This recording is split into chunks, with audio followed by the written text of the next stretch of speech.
কিরে কি হয়েছে এরকম করস কেন? ঘুমাস নাই? কিছু না আম্মা, ওই যে ঘুম আসতেছে না। কেন ঘুম আসতেছে না কেন? কি সমস্যা তোর? সমস্যা কি তুমি বুঝো না? সমস্যা কি আমার খুলে বলতে হবে কেন ঘুম আসে না? আল্লাহ রে আল্লাহ, ভাত খাইলি পানি খাইলি এখন সুন্দর মতো ঘুমায় পড়বি, তোর ঘুম আসতেছে না কেন? আমার বল নাই আমার ঘুম আসতেছে না, এবার বুঝছো? আমার বলে পাঠাও আমার কাছে।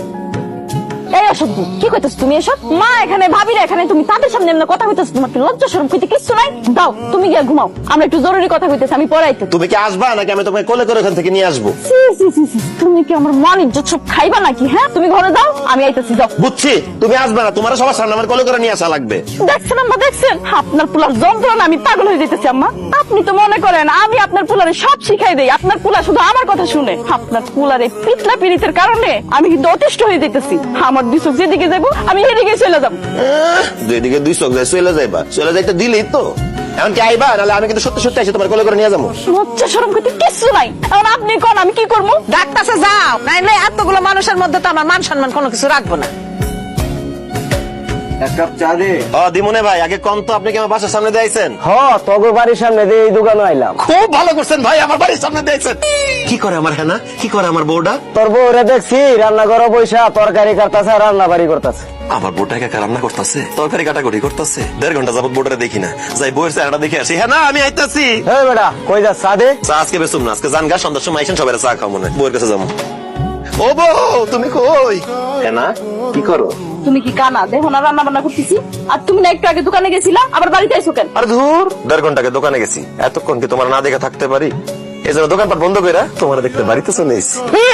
তোমার ব্যবসা বাণিজ্য তো চাঙ্গে উঠবে। এই যে কাস্টমার এসে যদি দেখে যে দোকান বন্ধ, তখন কি ব্যবসা বাণিজ্য হবে? বুঝছি, শুধু তো না খেয়ে মরমু। তুমি কথা বলো না তো আম্মা, তোমার একটা ব্যাপার আমি কিছুতেই বুঝতেছি না। তোমার শরীরটা খারাপ না, তুমি অসুস্থ না, এমন না তুমি লুলাপঙ্গ হয়ে বাড়িতে পড়ে আছো। তুমি প্রতিদিন আমার বোর্ডে রান্না কেন করো? তুমি রান্না করতে পারো না? এটা তুই কি কইতাছিস? তুই আমার আপন ফুলা না সাত ফুলা? বোর জন্য তোর এত পীড়িত, আমার জন্য কোনো পীড়িত নাই? আরে তোর বিয়ে করাইছি কিসের জন্য? বোর হাতে রান্না খাওয়ার জন্য তো না? তোর বউ থাকতে আমি কেন রান্না করতে যাবো? তুমি রান্না করবা, কারণ আমার বউ আগুনের পাশে থাকতে পারবেন না। এই চুপ করো, আমি আগুনের পাশে থাকলে সমস্যা কি? হ্যাঁ না, ছি, ছি, ছি, ছি, ছি, ছি। মাগার থোড়া থোড়া। সরা, তুমি গায়ে হাত দিতেছো কেন? আম্মাই দেখলে এখন কি মনে করবো? যাও তো ঘরে যাও, আমার রান্না করতে দাও। আমি ঘরে যাব না, আমি রান্না বান্না করি, তুমি ঘরে যাও। তোমার রান্না করতে যদি আম্মাই দেখে, আম্মাই কি মনে করবো? আর ওই যে পাশের বাসার ভাবিরা কি মনে করবো? হ্যাঁ, যে যা ইচ্ছা মনে করুক, আমার বউ আগুনের পাশে বসে রান্না করবে, এইটা আমি মেনে নিতে পারবো না। আমি রান্না করব, তুমি ঘরে যাও বলতেছি। এই, ঘরে যাও কইতেছি, নইলে গরম পানি তোমার গায়ের মধ্যে ঢাইলা দিমু। থাক, তোমার কোনো গরম পাতিলের পানি আমার গায়ে ঢালা লাগবো না। তুমি যদি আমার রান্না করতে না দাও, আমি চুলার মধ্যে নিজে হাত ঢুকাই দেবো। আরে, কি করতেছো? পাগল হয়ে গেছো নাকি?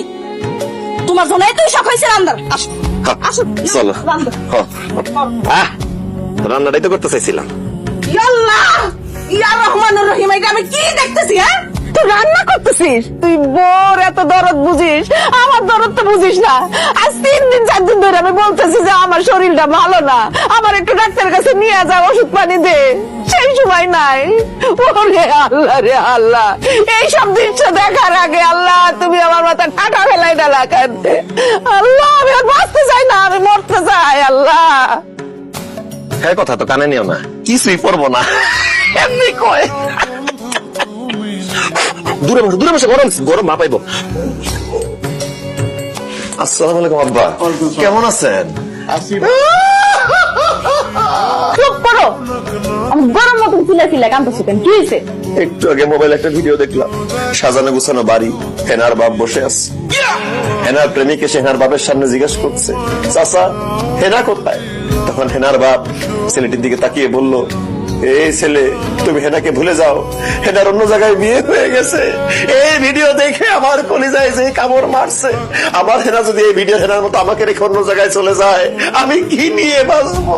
তোমার কে বলছে এসব ফালতু ভিডিও দেখতে? হ্যাঁ, এসব ভিডিওর সাথে কি বাস্তব জীবনে কোনো মিল আছে? এসব কান্নাকাটি বন্ধ করো, তোমার জন্য একটা সারপ্রাইজ আছে। সারপ্রাইজ? কিসের সারপ্রাইজ? ও আল্লাহ, নিশ্চয়ই আমার বাচ্চা হইব, তাই না? হ্যাঁ না, বলার নামাই। সি সি সি সি, দেখছেন আম্মা, আপনার পোলার মুখে কিচ্ছু আটকে না। আব্বা, তুমি দাও তো সারপ্রাইজটা। শোনো জামাই, সারপ্রাইজটা হইতেছে বিদেশের একটা ভিসা রেডি হয়ে গেছে। ভিসা রেডি হয়ে গেছে মানে? কি কোন আব্বা, এই বয়সে আপনি বিদেশ যাবেন? আমারও রেখে আপনি থাকতে পারবেন? আমি বিদেশে এই বয়সে যাবো কোন দুঃখে? বিদেশ চলে যাবে তুমি? ফালতু কথা বলেন না আব্বা। আমি হেনারা রেখা বিদেশ যাবে কথাটা আপনি ভাবলেন কেমনে? অবশ্যই তার বিদেশ যাওয়া লাগবে। তুই এই দেশে থেকে কোনো কিছু করতে পারবি না। আরে তুই দোকানের মধ্যে দোকানদারি করিস, 1 ঘন্টা পর পর তুই বাড়িতে আসিস।